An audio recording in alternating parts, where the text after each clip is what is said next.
De nueva cuenta nos da mucho gusto tenerles con nosotros. El equipo de La Otra Puerta y un servidor, Gabriel Moreno, les damos la mejor de las bienvenidas a este tipo de inusuales viajes que les relatamos con mucho gusto. Por favor, no dejen de suscribirse, denle like y compartan. Envíenos sus experiencias, sus pensamientos, sus comentarios, que con mucho gusto aquí acogeremos para darles vida a través de nuestras producciones. Y bueno, pues bienvenida sea toda aquella persona que desee conocer lo inexplicable, los portentos, los milagros, las leyendas de nuestro verdadero México, un poco más allá de La Otra Puerta. Y el día de hoy, pues tenemos dos leyendas muy interesantes, muy bonitas, y justamente la primera la vamos a ubicar en el estado de Hidalgo, en su capital, Pachuca. En el siglo XVII, prácticamente Pachuca tenía ya una gran actividad en cuanto a la minería. Era un enclave urbano en pleno desarrollo, pero también había reminiscencias de los antiguos moradores de esa región. Bueno, pues lo cierto es que cuenta la leyenda que hace muchos años hubo una epidemia que empezó a cundir entre toda la población. En 1720, para ser más precisos, durante un año completo dejó de llover. Los sembradíos no daban fruto, muchos animales murieron y personas también. La gente estaba llena de temor. Los chamanes veían las nubes, observaban a las aves y no encontraban alguna señal que diera la esperanza de que la lluvia pronto caería sobre esa sedienta tierra. Personas comenzaron a morir y se potenció aún más el temor, dado que comenzaron a aparecer brotes que podrían transformarse en una letal epidemia.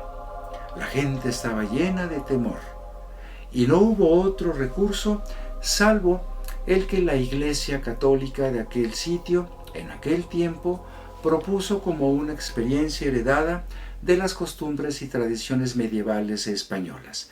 Y esta consistía en organizar una procesión dedicada a uno de los grandes poderes, la divina providencia, para que pudiera el cielo abrir sus puertas y pudiera caer el agua sagrada, el agua bendita, para que se interrumpiera esa terrible condición.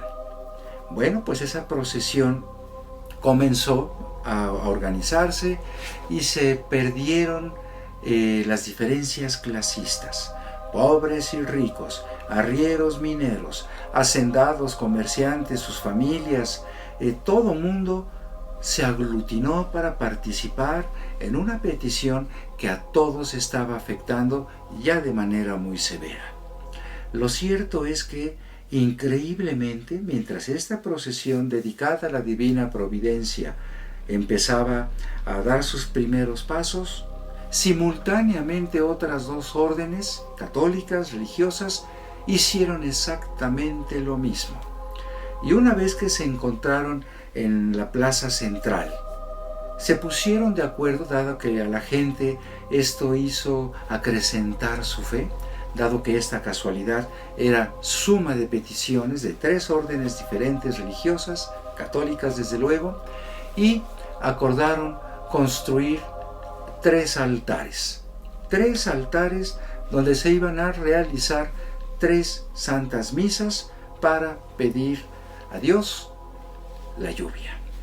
Y la primera parte elegida para construir un pequeño altar fue la Torre de Independencia, que justamente es el centro del actual Pachuca, donde está el reloj monumental. La segunda fue en la Pazuela del Callejón del Mosco, y la tercera se encontraba en lo que es la calle de Morelos, esquina con Mina. Bueno, ahí se construyeron estos tres adoratorios y se inició simultáneamente la misa.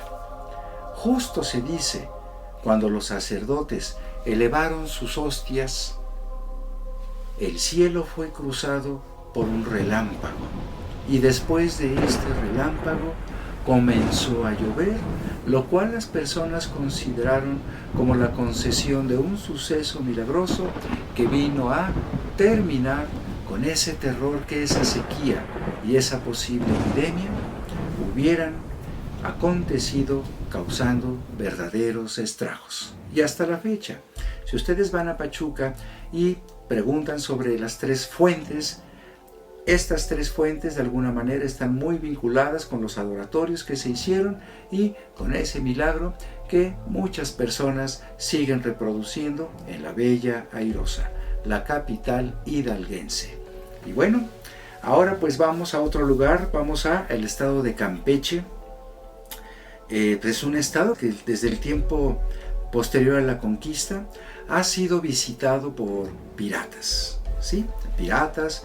Había momentos, incluso hay referencias muy singulares que mencionan que en Campeche en aquellos años, siglo XVI, XVII, XVIII, incluso en el XIX, eran los hombres a los que se veía en las calles de Campeche yendo con una canasta en su brazo para ir por el mandado. Y esto pues surge como un comentario un tanto chusco, que no se debía a otra cosa sino al terror que causaba la llegada de los piratas, que por lo primero que iban era por las mujeres. Por ello se les prohibía a las mujeres salir solas, dado que los piratas súbitamente podrían aparecer. Pero bueno, esta vez no vamos a hablar de piratas, pero sí tiene que ver con el mar. Porque resulta que en el siglo XVII, Gaspar González de Ledesma, que era un potentado de la zona campechana y que tenía negocios en la península de Yucatán, pues se aventuró una travesía en el Golfo de México y hubo una tormenta que azotó la embarcación. Todo mundo estaba muy temeroso de fallecer ahogado, dado que aparecían por la popa gigantescas montañas que desaparecían en la proa. Y era un subir y bajar interminable que hacía que se bamboleara el navío peligrosamente en medio de una violenta tormenta.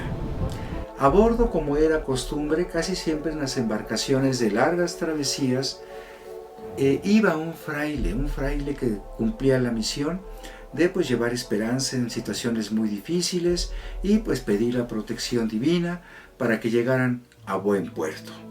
Lo cierto es que en esta embarcación iba un fraile llamado Fray Rodrigo, y justo cuando la tormenta se encontraba en su momento más extremo, justo cuando Gaspar González de Ledesma estaba ya presa de pánico, estaba muy aterrorizado, Fray Rodrigo se le acercó para tranquilizarlo, diciéndole: toma este relicario que es tan sagrado y está tan bendecido que nos salvará la vida, ya lo verá. Y las olas mientras tanto seguían azotando la embarcación. En un momento, una lengua de agua marina arrebató de la cubierta a 3 marinos que estaban bien afianzados de las vergas que bajaban de las velas ya levantadas, y una 4ª lengua marina se llevó a Fray Rodrigo, inmediatamente acabando de entregar el relicario a este personaje ilustre que dio vida a la leyenda, llamado Don Gaspar. Finalmente llega a Campeche Don Gaspar, y en agradecimiento a salvar la vida, dado que el náufrago fue inevitable y fue el único superviviente, se dio a la misión personal de construir una pequeña ermita conocida como la Ermita del Buen Viaje, que está en la ciudad de Campeche. Y hoy en día, los viajeros que se aventuran hacia el mar, o aquellos que se aventuran tierra adentro, piden la protección de ese relicario otorgado por un fraile tragado por el mar, cuya muerte encendió la fe de un pudiente hacendado y comerciante que hasta la fecha sigue siendo venerado en esa ermita, que es un alto casi obligado para pedir la protección de aquellos que viajan. Así que si ustedes van a Campeche, no olviden visitar esta bonita ermita que tiene tanta energía encendida por la fe de hace siglos y que sigue brillando en el corazón, saturándolo de esperanza cuando se emprenden largos viajes. No olviden visitarle y nos vamos a ver en el próximo programa, un poco más allá de la otra puerta. Les esperamos.